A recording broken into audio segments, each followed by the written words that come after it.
Finger અને veg પ્રકારના કોન્ટેક્ટ્સના ગેરફાયદાઓ જણાવો. તો ફિંગર અને વેજ બંનેને એક સાથે જોડવામાં આવતા હોવાથી ડિઝાઇન અને મેન્યુફેક્ચરિંગ પ્રોસેસ જે થાય છે સામાન્ય કોન્ટેક્ટ્સ કરતાં વધુ જટિલ બને છે. આમાં વધારાની સામગ્રીની જરૂરિયાત છે, જેમ કે ફિંગર કોન્ટેક્ટ્સ, વેજનો પાર્ટ, લીફ સ્પ્રિંગ્સ વગેરે આજુબાજુ લગાડવા માટે અને ચોકસાઈથી એની ગોઠવણીની જરૂરિયાતના કારણે એનો ખર્ચમાં વધારો થાય છે. કોમ્પોનન્ટ્સની સંખ્યા વધુ હોવાથી ખાસ કરીને ફિંગર સ્પ્રિંગ્સ અને વેજ સરફેસ પર ઘસારો થવાની શક્યતા વધી જાય છે, જેથી ઇન્સ્પેક્શન, ગ્રીસિંગ અને રિપ્લેસમેન્ટ કરવું મુશ્કેલ બને છે.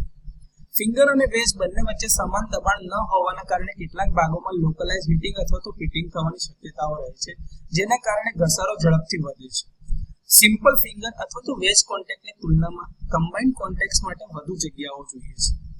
લીફ અથવા તો ફિંગર સ્પ્રિંગ્સ પર દબાણ પૂરું પાડે છે, જેથી વારંવારના ઓપરેશનના કારણે આ સ્પ્રિંગ નબળા પડી શકે છે અથવા તો ખરાબ થઈ શકે છે, જેના કારણે કોન્ટેક્ટ્સની અસરકારકતા ઘટે છે. તો આ રીતે ફિંગર અને વેજ પ્રકારના કોન્ટેક્ટ્સના થોડા ગેરફાયદાઓ છે.